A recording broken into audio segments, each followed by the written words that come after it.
bon. Il est bon dans ta vie. Il est bon dans ta famille.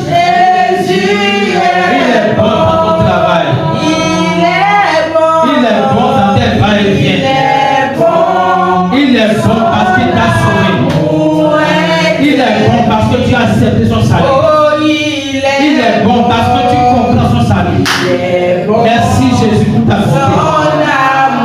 Merci pour ta bonté. Cette bonté qui te renouvelle chaque matin de ma vie. Merci Jésus pour ta bonté. Je te célèbre pour ta bonté.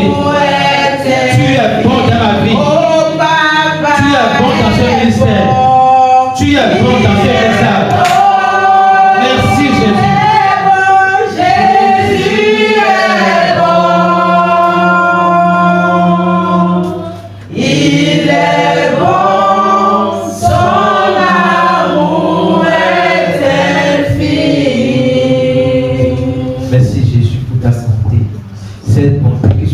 Chaque matin dans notre vie, cette bonté qui ne s'épuise jamais. Nous te disons merci pour ta bonté. Nous te disons merci parce que tu nous as encore donné rendez-vous ce matin pour nous parler, pour nous donner un message spécifique. C'est ce message qui va transformer nos vies, ce message qui va métamorphoser nos pensées. Au nom de Jésus, je déclare que nos cœurs sont disposés, nos oreilles sont ouvertes pour entendre ta voix, nos yeux sont ouverts pour voir ta gloire. Au nom de Jésus, nous avons prié. Amen. Alléluia. Aujourd'hui, nous allons continuer dans notre étude biblique sur les actes des apôtres. Et nous allons poursuivre avec Acte 4.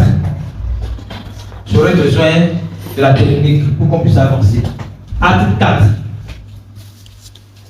Nous savons que dans Acte 3, le message qui était évident, c'est la guérison du paralytique de naissance. La guérison du paralytique de naissance, c'est le message principal de Acte 3. Et nous avons vu que Pierre et Jean ne se sont pas appropriés la gloire de cette guérison.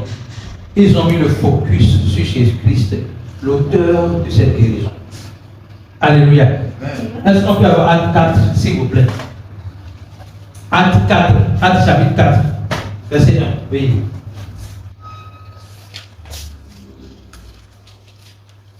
Donc, vous allez voir que lorsque les gens commencent à s'interroger sur la guérison du paralytique, Pierre a profité pour annoncer l'évangile. Et nous allons voir que dans Acte 4, il a continué dans la même dynamique. On va voir le résultat de cela a donné. Tandis que Pierre et Jean parlaient au peuple, suivèrent les sacrificateurs, le commandant du temple et les Sadducéens.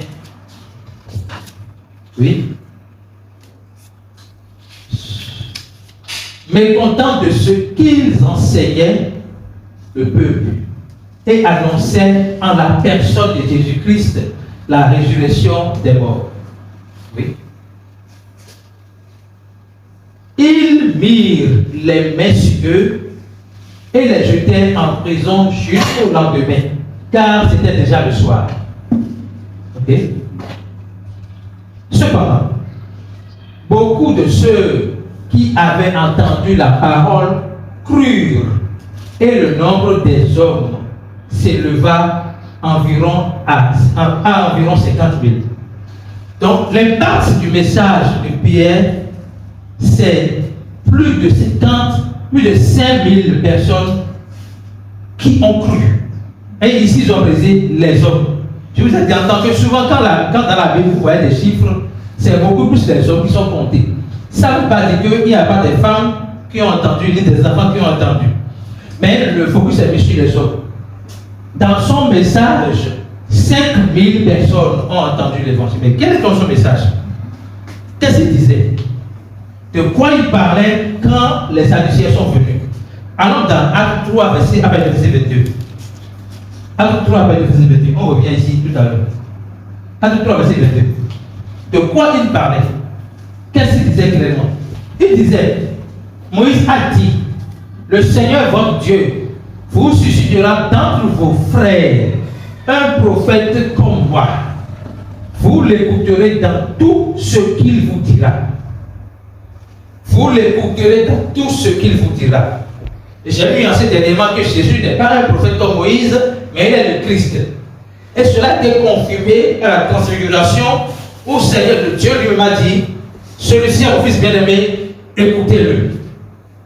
Donc, Moïse commence par dire, la personne à écouter, ce n'est pas moi. Je ne suis pas le modèle. Je ne suis pas la référence. La référence, c'est Jésus-Christ. Alléluia. Maintenant, il dit ensuite, verset 3, allez-y. Il dit, et quiconque n'écoutera pas ce prophète, c'est-à-dire Jésus-Christ, sera exterminé du milieu du peuple. Ce n'est pas une menace, c'est un décret. C'est-à-dire, Jésus a dit, dans Jean 3, verset 18, celui qui, lis-moi ça s'il te plaît, projette ça, Jean 3, verset 18. Projette ça. Celui qui croit en moi, en lui, n'est point jugé, mais celui qui ne croit pas est déjà jugé parce qu'il n'a pas cru au nom du Fils de Dieu. Mais qu'est-ce que le jugement? Verset 19. Et ce jugement, c'est que la lumière étant venue dans le monde, les hommes ont préféré les ténèbres à la lumière parce que leurs œuvres étaient mauvaises. Revenons à l'acte maintenant. Vous allez voir, ce n'est pas une menace, c'est un décret. Celui qui croit est sauvé. Celui qui ne croit pas n'est pas sauvé. Ne pas être sauvé veut dire être dans la mort éternelle, être sous l'emprise des ténèbres, ok? Être séparé de Dieu.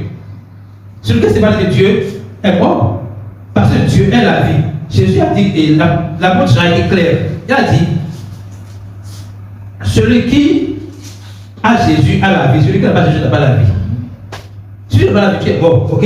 Donc ce n'est pas une menace qu'il est temps de proférer contre les gens, non, ok? Verset 24.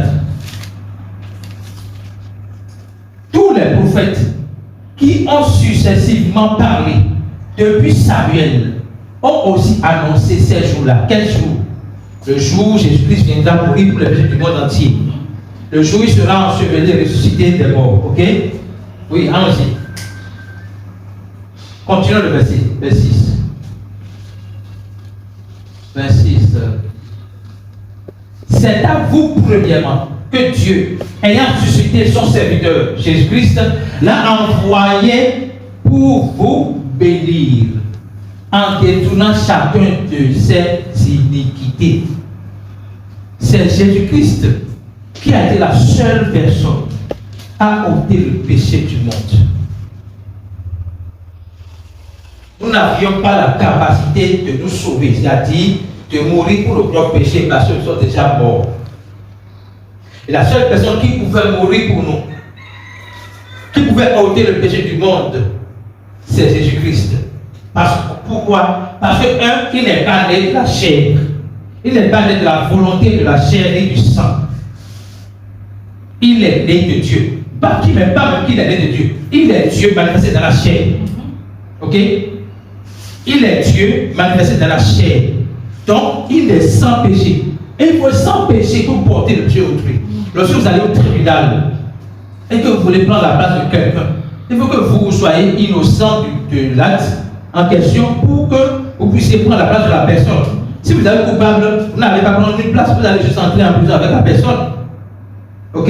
Donc Jésus-Christ était innocent. Il était sans péché. C'est pour cela qu'il peut maintenant porter nos péchés. Et comment il a porté nos péchés? Il a porté le péché. Et lorsqu'il est allé à la croix, il a détruit le péché. Dans Hébreux 9, verset 6. Hébreux 9, verset 6. La parole dit que le péché a été aboli. Hébreux 9, verset 6. Hébreux 9, verset 6. On revient à Actes.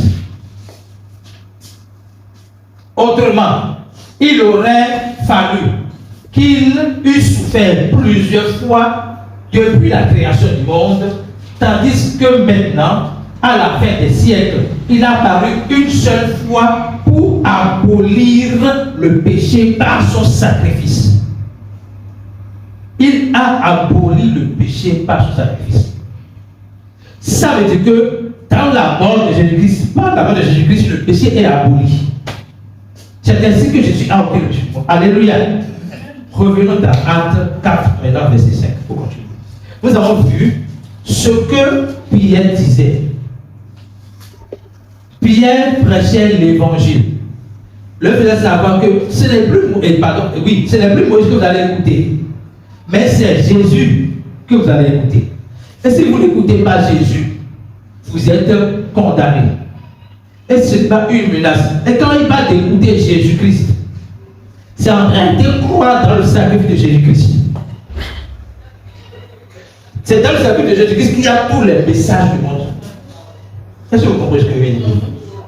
Quand il dit écouter Jésus-Christ, c'est en réalité croire dans l'œuvre salvatrice que Christ a accomplie. Et c'est dans cette œuvre que je trouve tous les messages du monde. Le lendemain, les chefs du peuple et les anciens et les scribes s'assemblèrent à Jérusalem. Voyez les mentalités. Avec Anne, le souverain, avec Anne, le souverain sacrificateur, Caïphe, Jean, Alexandre et tous ceux qui étaient de la place des principaux sacrificateurs. Allez-y.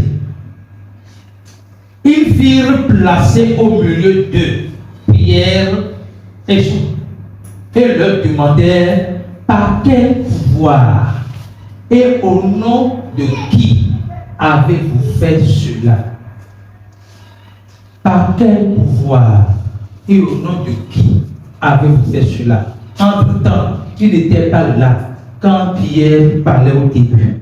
Pierre avait dit, ce n'est pas par notre pouvoir, mais par notre piété que nous avons guéri le paralytique. C'est par le nom de Jésus-Christ que cela a été fait. Donc Pierre ne s'approprie pas la gloire de la guérison du paralytique.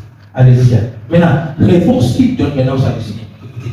Alors Pierre, rempli de cet esprit, leur dit, écoutez bien, ici, rempli de cet esprit ne veut pas dire qu'il n'avait pas de cet esprit en lui. Ça ne veut pas dire que le Saint-Esprit vient de descendre encore sur lui. Ça veut dire l'accomplissement de ce que Jésus avait dit. Si les gens vous accusent, ne vous inquiétez pas de ce que vous allez dire. Je vous donnerai à l'instant ce que vous allez dire. Donc, rempli de cet esprit, c'est rempli de la sagesse de Dieu, de l'inspiration de Dieu. Ok?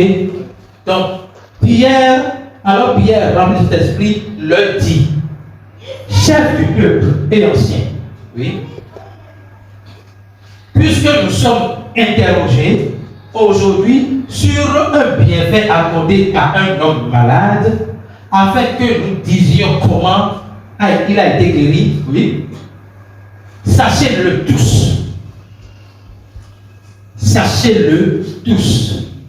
Et que tout le peuple d'Israël, je vais ajouter, que le monde entier sache, c'est par le nom de Jésus-Christ de Nazareth que vous avez crucifié et que Dieu a ressuscité des morts. C'est par lui que cet homme se présente en pleine santé devant vous.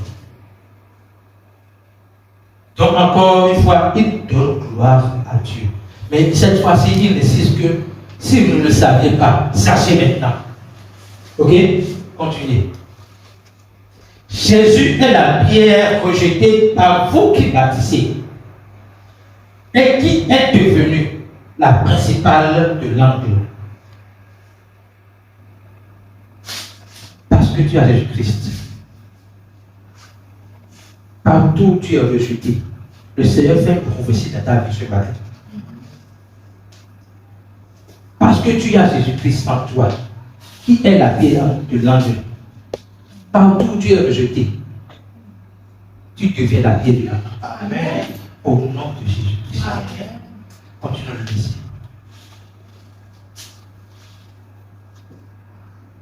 C'est-à-dire que ta vie donne envie de croire en Jésus-Christ. Ta vie est une réponse pour plusieurs questions dans ce monde. C'est la parole de Dieu pour vous. Et maintenant il veut établir une fondation solide. Il dit, il n'y a de salut en aucun autre. Par Moïse, dans la vie, en aucun autre. Pas dans les pratiques occultes, pas dans les rituels. En aucun, ici là, il dit aucun autre. Donc, il parle des personnes d'abord, ok? En aucun autre. Il parle des personnes. Aujourd'hui, des gens se lèvent, qui sont Dieu. Ils sont, comment on l'appelle? Enfin, ils disent qu'ils sont Dieu. Ça, c'est pas dans le monde. C'est au Bénin, c'est en Afrique, des gens qui sont Dieu. Je suis Dieu. Méléine, prénom. Méléine et la fille là, comment on l'appelle? Donc, les gens se proclament Dieu. Jésus dit, et Pierre dit, il n'y a de salut en aucun autre, car il n'y a sous le ciel aucun autre nom qui a été donné par lequel les hommes, parmi les hommes, par lequel nous devrions être sauvés. Donc je disais que tout à l'heure, il mettait l'accent sur une personne. Maintenant, il a dit qu'un autre nom. Il n'y a sous le ciel aucun autre nom en dehors du nom de Jésus-Christ.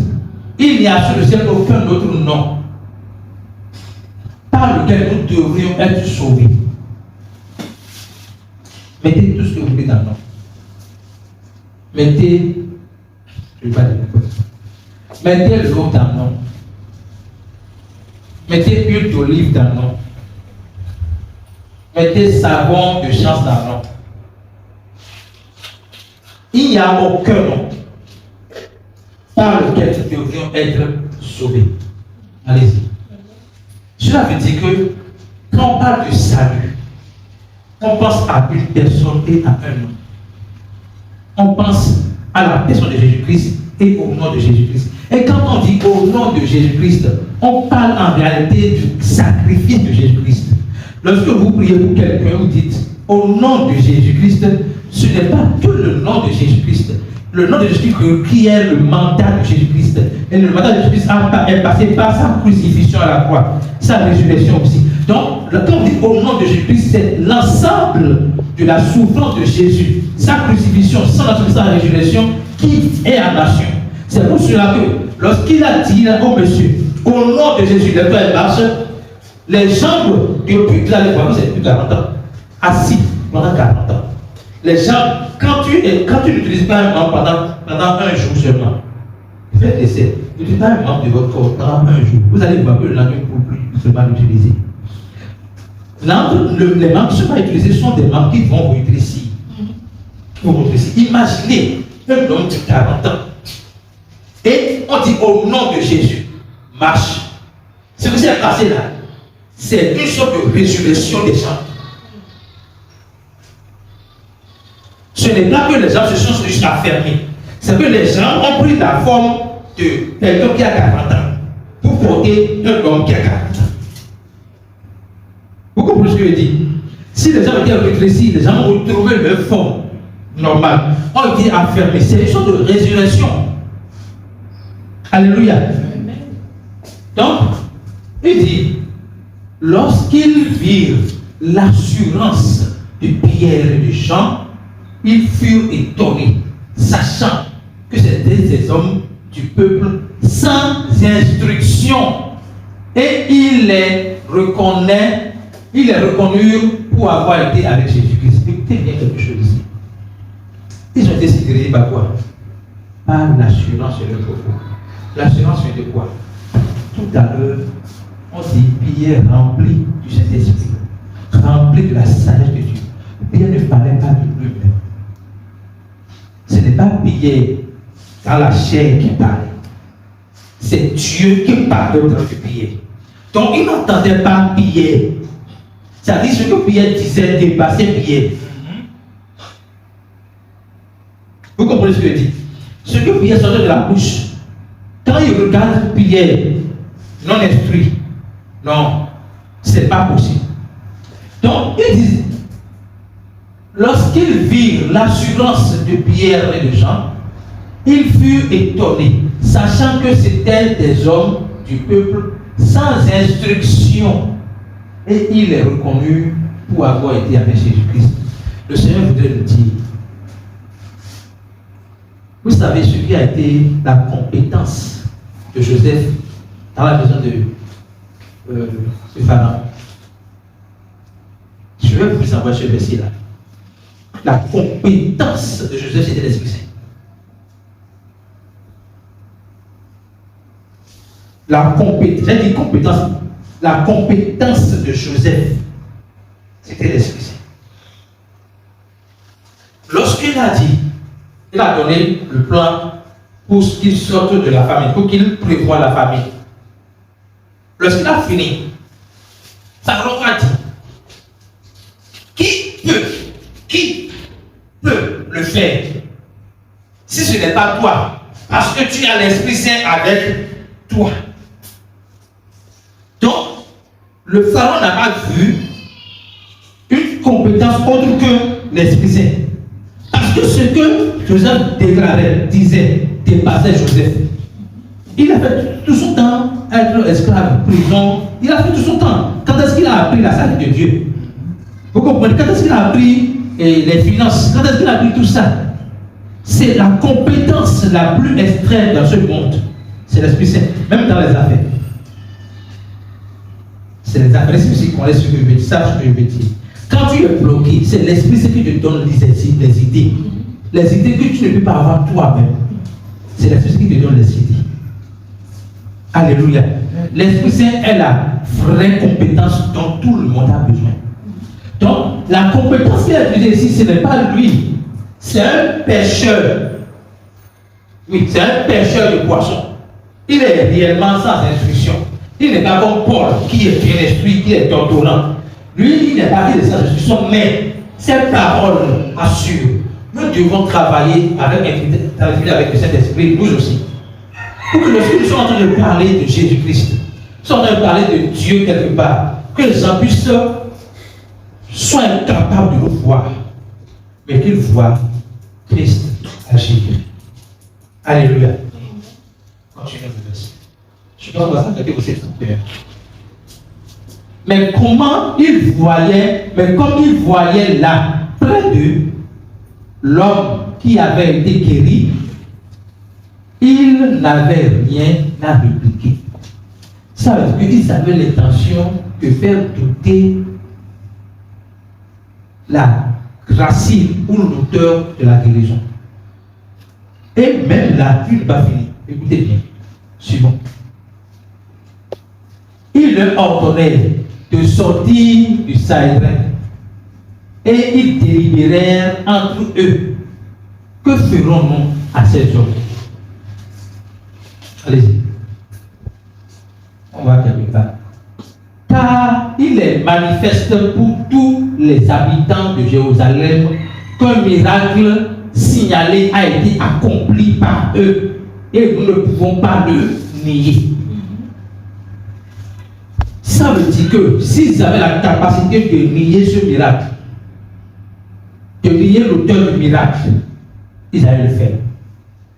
Maintenant, il dit, défendez-leur, mais afin que la chose ne se répande pas davantage parmi le peuple, défendons-leur avec menace de parler désormais à qui de parler.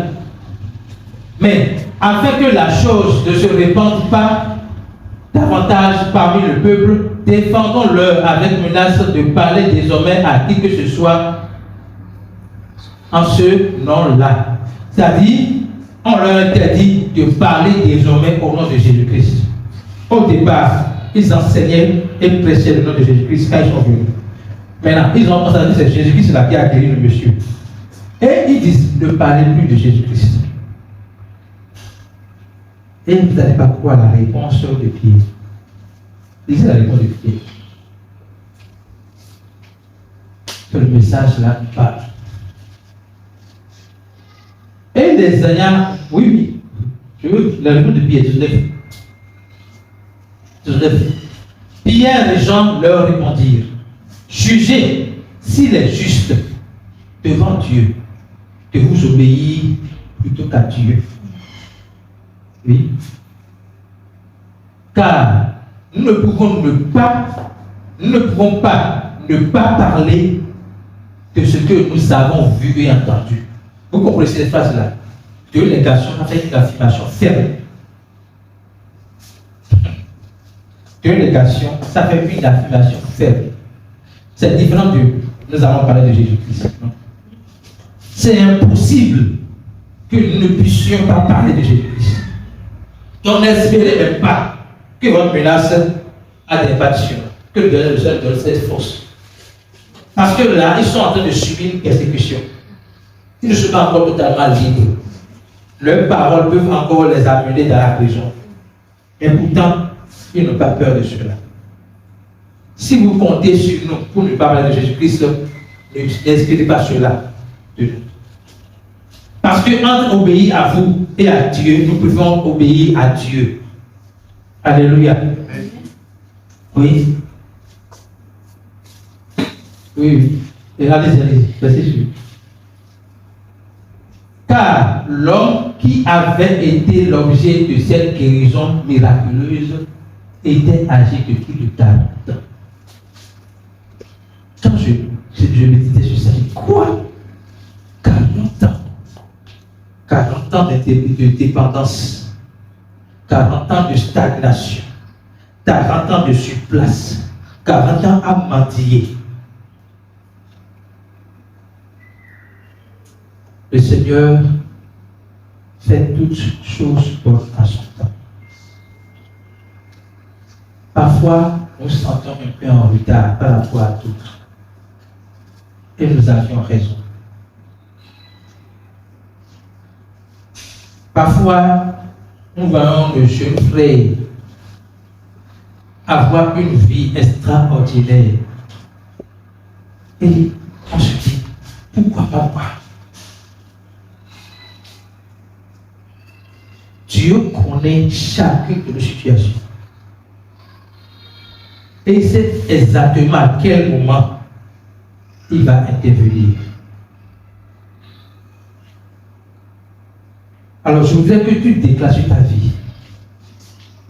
C'est le jour de ma liberté. Vous savez, nous sommes délivrés. Mais Jésus a dit quelque chose. Vous avez été rendu libre pour vivre dans la liberté. Autrement, vous êtes délivrés. Vous êtes rendu libre. Mais vivre dans la liberté n'est pas de vous. Vous devez désirer vivre dans la liberté. Que votre vie donne envie de croire en Jésus-Christ. Ce n'est pas que le matériel. C'est aussi dans la puissance. C'est aussi dans l'expression de votre amour. Que ma vie donne envie de croire en Jésus-Christ. Que ma vie, comment ça déclare ça? Que ma vie donne envie de croire en Jésus-Christ. La vie de ce monsieur de 40 ans va donner envie aux gens de croire en Jésus-Christ. Pas que vous allez voir que parce qu'il est guéri, 5000 personnes ont reçu Jésus-Christ. Lorsque le Seigneur va te sortir de cette situation-là, tous ceux qui sont moqués de toi pendant la situation vont glorifier le nom de Dieu au nom de Jésus-Christ. C'est le jour de ta libération. C'est le jour de ta libération. C'est le jour que Dieu a décidé pour que les gens puissent crier le nom de Dieu à cause de ta vie. Qu'ils puissent regarder ta vie et dire non, Dieu est grand. Seigneur, Dieu est béni. Seigneur, Dieu est merveilleux. Merci Jésus. Merci. Après avoir été relâchés, ils allaient vers les leurs et racontaient tout ce que les principaux sacrificateurs et les anciens leur avaient dit. Il y a une prière qu'ils ont faite ici, qui doit être notre prière. Lorsqu'ils l'eurent entendu, ils élevèrent à Dieu la voix, tous ensemble, et dirent: Seigneur, toi qui as fait le ciel et la terre, la mer et tout ce qui s'y trouve, c'est toi qui as dit par le Saint-Esprit, par la bouche de notre Père, ton serviteur David. Pourquoi ce tumulte? Pourquoi ce tumulte parmi les nations? et ses vaines pensées parmi les peuples. Les rois de la terre se sont soulevés et les princes se sont ligués contre le Seigneur et contre son roi. En même temps, c'est les pièges, Paul et ceux qui sont persécutés. Mais en réalité, c'est Dieu qui est persécuté. C'est la même chose que Dieu a dit. Jésus a dit à Paul, pourquoi me persécutes-tu? Et je vous ai dit ici que partout où vous sentez persécuté, c'est pas vous qui êtes persécuté, c'est Dieu qui est persécuté. Et Dieu ne te laisse pas tranquille. Il va laisser tranquille. Il va agir. Mais pas comme nous pensions. Dans le cas de Paul, il n'a pas tué Paul. Il a fait de Paul, il a fait de Saul Paul. Ok? Donc, David disait cela depuis. Ok? Continuons le verset, s'il vous plaît. Continuons le verset. Continuons. Verset 8. Pour faire tout ce que ta main et ton conseil avaient arrêté d'avance. Ok? Allons-y. Et maintenant, Seigneur, écoutez maintenant la prière. Maintenant, Seigneur, vois leur menace et donne à tes serviteurs d'annoncer la parole avec une pleine assurance. Il n'a pas dit voir leur menace et extermine-les. Il parle de ceux dont eux ils ont besoin pour continuer le message. Est-ce que vous comprenez? Dans leur prière, parce que souvent, vous savez, on n'est pas trop conscient de ce que nous faisons parfois. Quand nous sommes en difficulté et que nous identifions les personnes qui sont à cause, on ne dit pas Dieu, voilà ce qu'il me fait. Et donne-moi la force d'avancer. Mon Dieu ne dort pas. Seigneur, il faut le faire payer ça. Il faut le faire comprendre qu'il a offensé un enfant de Dieu. Il faut lui montrer que non, on ne touche pas à son droit. Il faut lui montrer ceci. Il faut lui faire ceci. C'est comme ça on prie. Mais les apôtres n'ont pas prié comme ça. Il dit maintenant, Seigneur, vois leur menace. Ce n'est pas que Dieu ne voyait pas. Mais il disait, on ne veut pas nous occuper de ça. Mais ce que nous on veut, donne-nous avec force d'annoncer avec assurance le message. Donne-nous d'annoncer avec assurance ton message. C'est ce qu'ils ont demandé à Dieu. Allons-y, laissez chez moi. En étendant ta main pour qu'il se fasse. Donc, pendant que vous êtes, vous prêchez avec puissance, avec assurance, étends ta main pour qu'il se fasse encore des guérisons, des miracles et des prodiges par le nom de ton saint serviteur Jésus-Christ. Alléluia. Alléluia. Verset suivant. C'est pas long. Quand ils eurent prié, le lieu où ils étaient assemblés trembla et ils furent tous remplis du Saint-Esprit et ils annoncent la parole de Dieu avec assurance.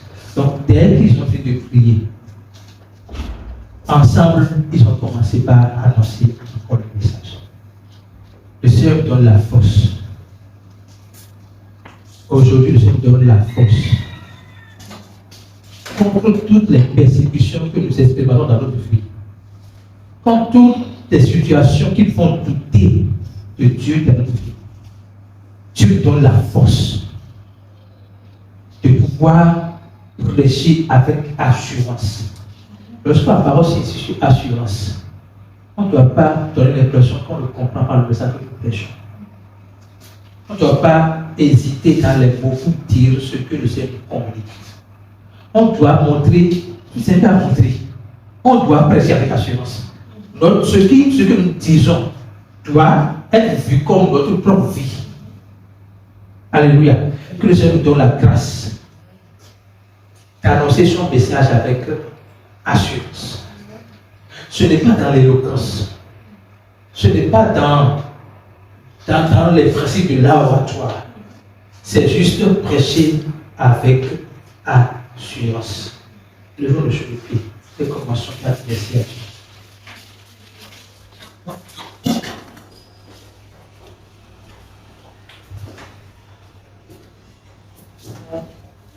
Dis merci à Dieu pour ce message. Dis merci à Dieu parce qu'il nous montre à travers l'étude des Actes des Apôtres comment l'Église primitive a fonctionné. Quel était le moteur principal des apôtres? Cette étude nous rappelle et nous recentre sur notre mission. Cette étude nous rappelle et nous recentre sur notre mission.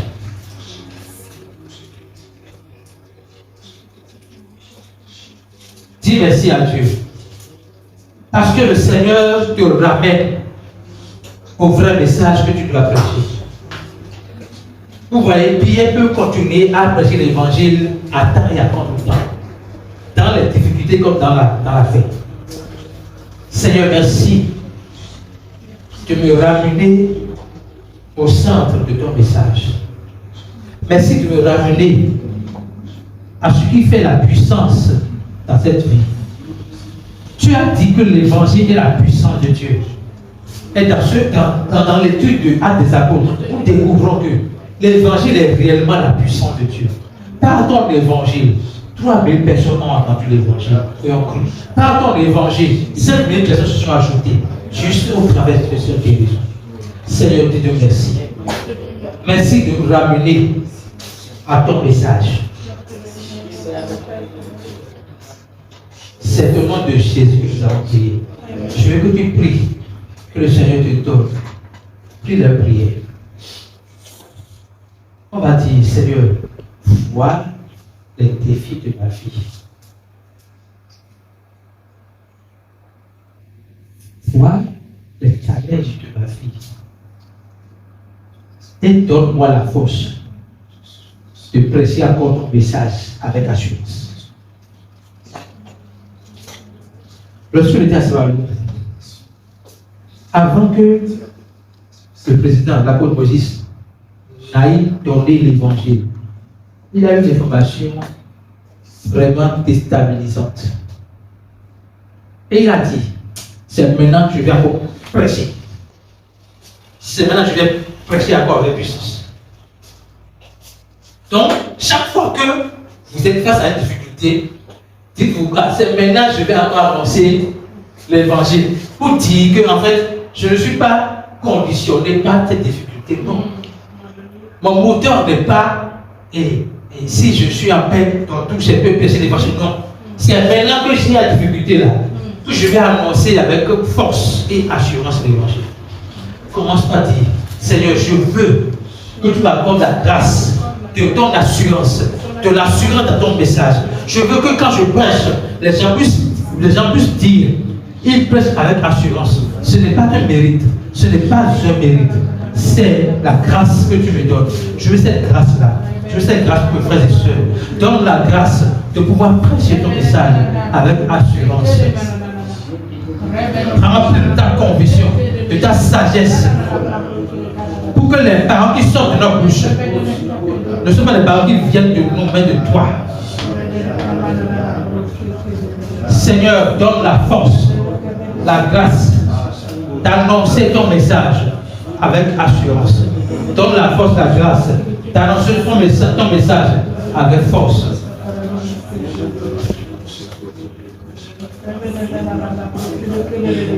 Au nom de Jésus, nous allons mettre nos situations dans la main de Dieu. Tous les domaines dans lesquels tu sens la dépendance, la stagnation, les limites, le Seigneur a déjà fait tout ce que tu veux. Et je veux déclarer qu'aujourd'hui, change, ton histoire change. Amen. Aujourd'hui, ces limites sont transformées en une source illimitée. Amen. Aujourd'hui, ces barrières sont brisées. Amen. Aujourd'hui, les chaînes de ta pensée qui t'empêchent de laisser ton Dieu se libérer au travers de toi sont brisées. Seigneur, nous te disons merci. Parce que tu déclares aujourd'hui que nous allons nous lever sur nos pieds spirituels et nous allons marcher ta gloire. Amen. Je déclare que dans tous les domaines de ma vie, sur tous les plans de ma vie, où je ne vois pas encore l'explosion, la surabondance que tu vas construire, je déclare aujourd'hui, cela est manifesté. Au nom puissant de Jésus-Christ. C'est le nom de Jésus que nous avons prié. Amen. Alléluia.